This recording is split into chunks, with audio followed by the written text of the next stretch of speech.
Esto es Espacio Saludable, un podcast de Christus Muguerza. Junto a médicos y especialistas, te compartimos información relevante para el cuidado de tu salud, bienestar y prevención. Hola, ¿qué tal? Bienvenidos a un episodio más de Espacio Saludable, un podcast de Christus Muguerza.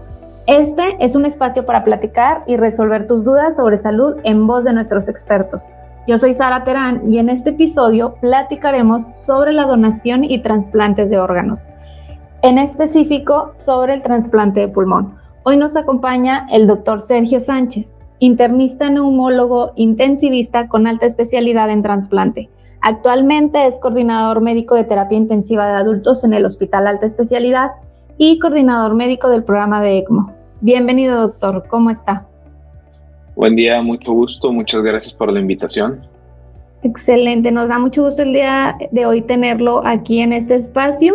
Y pues bueno, si quiere vamos a iniciar con algunas preguntas que ayuden a resolver pues todas las dudas que puedan surgir o tener nuestra comunidad. ¿Nos podría platicar cuál es la función de los pulmones en nuestro cuerpo? Pues muy bien, mira, los pulmones se encargan de esta situación que es obtener oxígeno del aire ambiente, ¿sí? Y eliminar dióxido de carbono. Todas las células de nuestro cuerpo, para poder producir energía y funcionar de manera normal, ¿sí? De poder estar vivos, necesitan del substrato, del oxígeno, para de esa manera estar vivos. Y el desecho, después de hacer esta conversión de oxígeno y energía, es el dióxido de carbono. Y eso lo eliminamos por medio de los pulmones. Hay otra cosa que también hacen los pulmones y es que ayudan a mantener el equilibrio entre los ácidos y las bases o los alcalinos en el cuerpo junto con los riñones. Ok, doctor. ¿Y qué enfermedades pueden ocasionar daño en este órgano tan importante, en los pulmones? Bueno, pues una de las características importantes de los pulmones es que, a diferencia de muchos de los órganos sólidos del cuerpo, están en contacto constante con el medio ambiente. Entonces, el pulmón siempre está a merced de muchas de las cosas que inhalamos. Entonces, la variedad de enfermedades que pueden ocasionar problemas en la oxigenación o eliminación de dióxido de carbono es bastante amplia.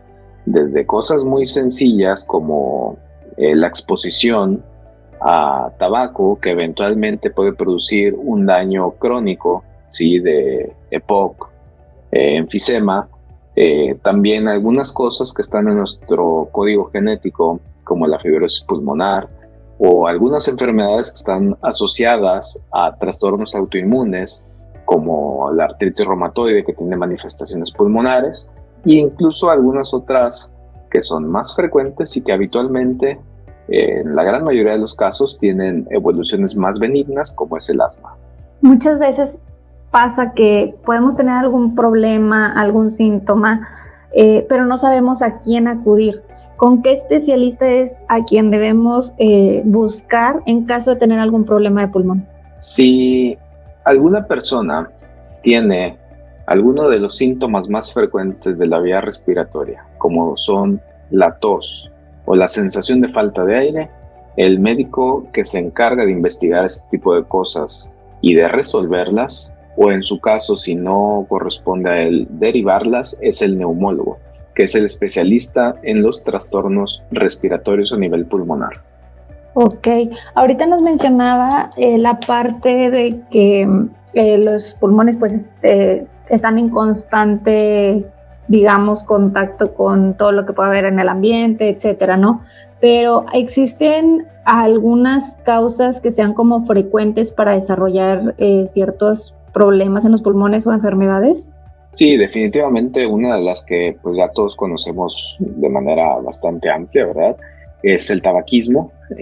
La exposición crónica al humo del tabaco, y en nuestro país todavía sigue siendo también la exposición a la quema de biomasa, humo por cocinar con leña en algunos lugares que sí lo hacen de manera rutinaria, etcétera.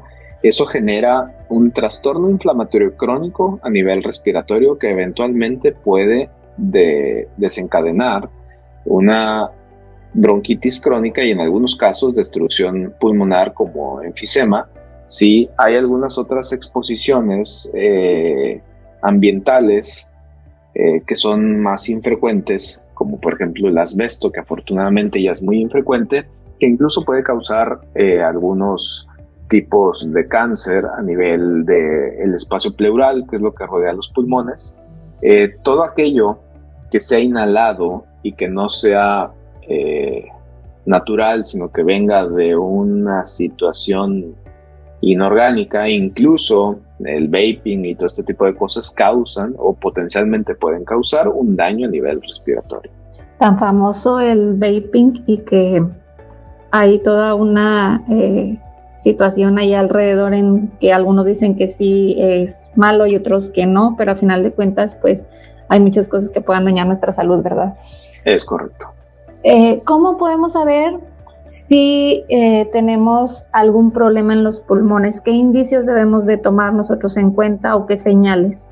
Bueno, los síntomas más frecuentes de que tenemos un problema a nivel respiratorio es tos y la sensación de falta de aire. Si bien la tos y la sensación de falta de aire pueden tener muchas explicaciones, uno de los lugares donde primero debemos de ir a mirar son los pulmones. Ya el especialista, el neumólogo, ¿sí? En este caso, por ejemplo, yo, depende de las circunstancias específicas del paciente y de algunas otras cosas que nosotros vayamos indagando de historia clínica, etcétera, a ese tipo de cosas vamos dirigiendo los estudios de imagen o de laboratorio o de función respiratoria que deba de tener ese paciente para llegar a su diagnóstico. El pulmón, igual que el resto de órganos que normalmente nosotros nos evaluamos cada cierto tiempo, cuando nos hacemos, por ejemplo, un check-up, también en muchos de estos casos va a algunas de las cosas básicas, como una radiografía de tórax, ¿sí? O como una espirometría en algunos casos. Ok, doctor. Y, por ejemplo, se habla mucho sobre cuidar nuestra salud, de hacer ejercicio, de tener una dieta saludable, pero ¿qué recomendaciones específicas quizás podríamos tener para cuidar nosotros los pulmones? Pues lo primero y más sencillo es no fumar. Y si estamos en un lugar donde constantemente alguien esté fumando, estar no en contacto directo o estrecho con esa persona.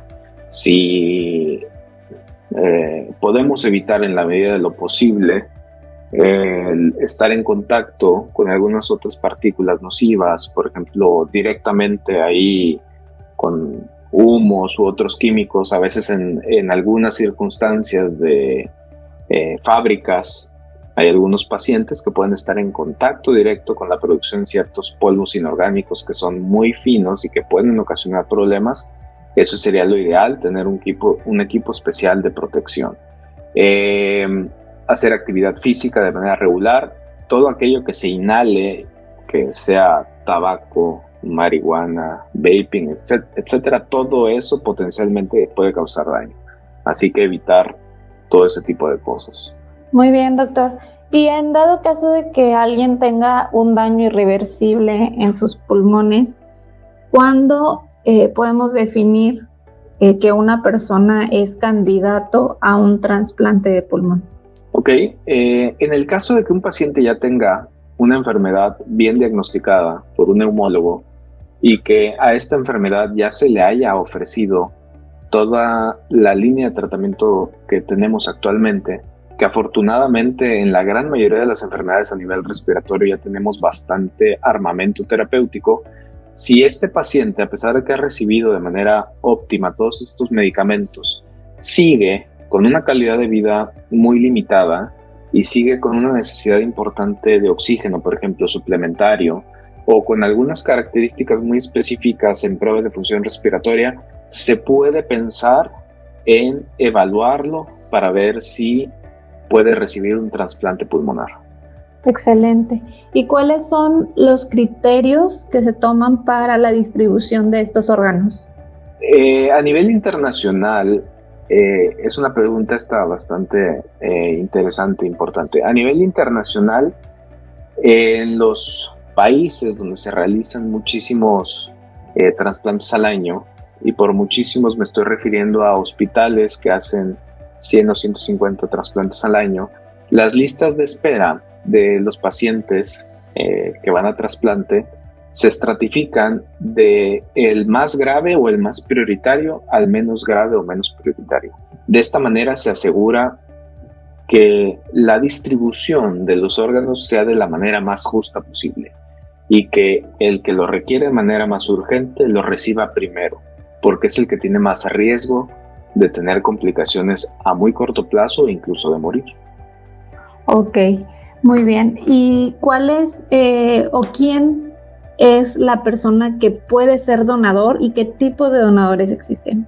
En este caso, por ejemplo, en el 98% de los centros que realizan trasplante a nivel mundial, incluyéndonos nosotros, es donador cadavérico. Eso significa que han tenido una situación neurológica catastrófica en la cual su sistema nervioso central, en este caso el cerebro, ha dejado de funcionar y que el resto de los órganos, y en este caso específicamente el pulmón, está en buenas condiciones para ser donado.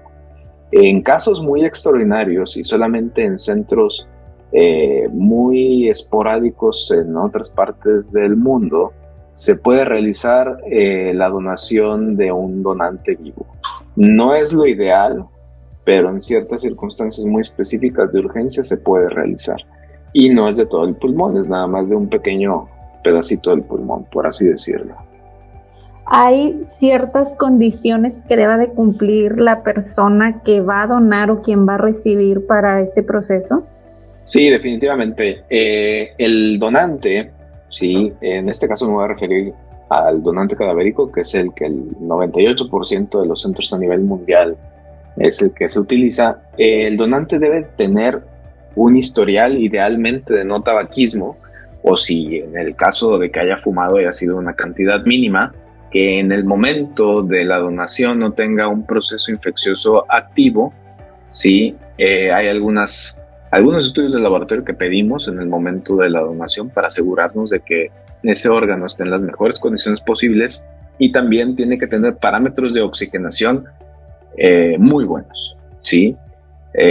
Y el receptor, para ser un receptor ideal o para estar en lista de espera, tuvo que haber superado una serie de estudios que en promedio oscilan entre 35 y 40 estudios, que incluyen muestras de sangre, estudios de imagen, procedimientos de cateterismos, cultivos, etcétera, donde evaluamos que todo el paciente esté en óptima condición para recibir ese órgano y que va a poder resistir una cirugía tan compleja y tan grande como lo es un trasplante pulmonar, y que después del trasplante va a seguir teniendo la reserva física y también emocional y de soporte familiar para continuar todo el camino del trasplante, que es recibir medicamentos, tener el seguimiento, citas médicas, etc. Muy bien, estos estudios que nos menciona se podrían considerar que son los estudios para ver la compatibilidad, o existen otros estudios adicionales. No, estos estudios que te mencionaba inicialmente son para ver si un paciente puede ser un receptor para un órgano, ¿sí? Okay. Si puede estar en la lista de espera. Ahora bien, una vez que el paciente está en lista de espera, hay que ver este asunto de la compatibilidad. En pulmón, igual que en cualquier otro órgano sólido, hay ciertas características muy específicas. La más básica y más importante de esto es el grupo sanguíneo, ¿sí? Saber si es A, B, O, AB, etcétera, ¿verdad? El RH, que es el positivo o negativo, no tiene tanta importancia en este tipo de cosas. Durante la evaluación también buscamos una cosa que se llama antígenos de histocompatibilidad humana, que significa HLA. Por cada 100 habitantes que estamos aquí en la ciudad, por ejemplo, hasta un 10% de ellos, de manera fortuita, puede tener anticuerpos contra algún otro HLA. El HLA son como las placas de los carros, ¿sí? Todos los que andamos aquí en la ciudad tenemos, casi todos, placas de Nuevo León, y cuando alguien trae placas de Tamaulipas o de Coahuila, un tránsito lo ve y lo detecta como algo que de manera inmediata lo detecta como algo que no corresponde a Monterrey, por ejemplo. Y eso es el HLA, esas son las placas de las células. Y entonces, idealmente, el receptor debe tener un HLA compatible con el donante, para que el cuerpo no lo detecte como algo que no le corresponde y lo vaya a atacar. Y eso sí es un estudio de compatibilidad. Excelente, doctor. ¿Y qué procesos o cuál es el proceso que lleva a una persona para ser trasplantada?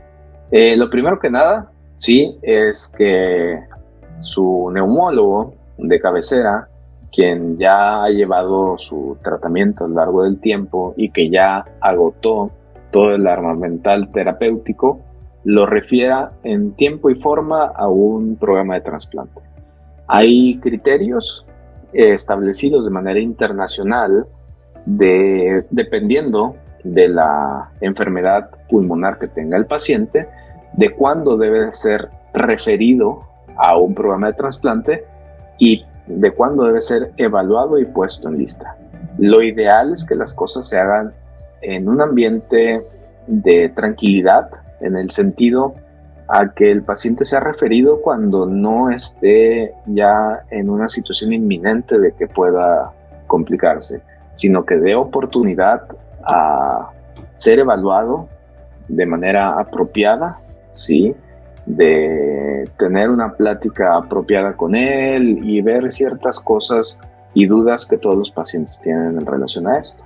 Una vez que el paciente es derivado a un programa de trasplante y tenga esta plática con todo el equipo de trasplante, se evalúa si el paciente genuinamente está en situación de ser trasplantado. Y en esto entra a este programa de evaluación donde nos aseguramos de que el paciente como un todo esté físicamente apto y emocionalmente apto para este tipo de circunstancias. Claro. Ahorita menciona que debe de estar en un estado emocional también, pues bueno, digamos, pero ¿qué cuidados debe de llevar este paciente hablando ya post cirugía? ¿Existen ciertos cuidados que debe de tener? Sí, definitivamente.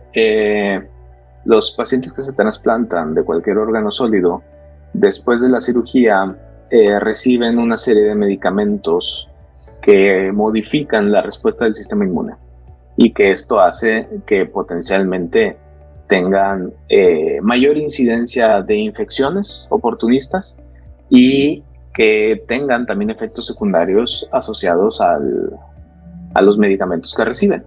Entonces, la cirugía de trasplante como tal es solamente la primera etapa del paciente que se trasplanta, ¿sí?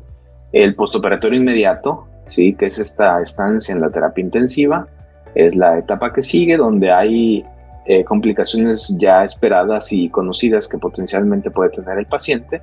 Y luego de esto hay una serie de cosas que se tienen que hacer de rehabilitación, enseñanza sobre medicamentos, ciertas exposiciones que no debe tener el paciente y también hay modificaciones en la alimentación, también hay modificaciones en las actividades que el paciente puede o no puede hacer y todo este tipo de circunstancias que sí tienen un seguimiento muy específico. Ok, ¿y hay alguna legislación que maneje todo este tema de la donación y recepción de órganos? Sí, definitivamente hay una norma oficial mexicana en nuestro país en la cual nos dice cómo se debe de llevar a cabo el asunto de enlistar al paciente, ¿sí? Que se pone en una lista nacional que se llama Lista de Trasplantes del CENATRA, el Centro Nacional de Trasplantes, donde hay algunos requisitos muy específicos que tienen que llevarse a cabo, y la donación también se lleva a cabo en este ambiente de de prioridad y de justicia dependiendo del orden en el que van los pacientes a nivel nacional. Por ejemplo, en órganos como el riñón, donde hay muchos centros en el país que hay trasplante renal, siempre se busca al donante que esté mero arriba en la lista, que teóricamente es el donante que más urgentemente lo requiere. Muy bien, doctor. Pues muchas gracias por toda esta información. Nada más por último quisiera que nos ayudara para saber a dónde podemos acudir para mayor información en caso de que quieramos ser parte de algún programa de donación o en caso de que queramos estar más informados sobre este tema. Sí, definitivamente se pueden poner en contacto con nosotros a través del Christus Muguerza Alta Especialidad. El programa de trasplante pulmonar es uno de los programas de trasplante de órgano sólido que tiene este hospital. Sí, también tenemos trasplante cardíaco, renal, hepático, etcétera. Y algo bien importante que puede hacer la audiencia para ayudar a todas estas personas es continuar con la cultura de la donación. Eso es algo que ayuda muchísimo, es algo que a los pacientes que necesitan un órgano les genera mucha ayuda en ese sentido. Así es, doctor, pues es una nueva oportunidad. Muy bien, nos dio mucho gusto platicar con usted, doctor. ¿Hay alguna manera de que lo podamos contactar directamente?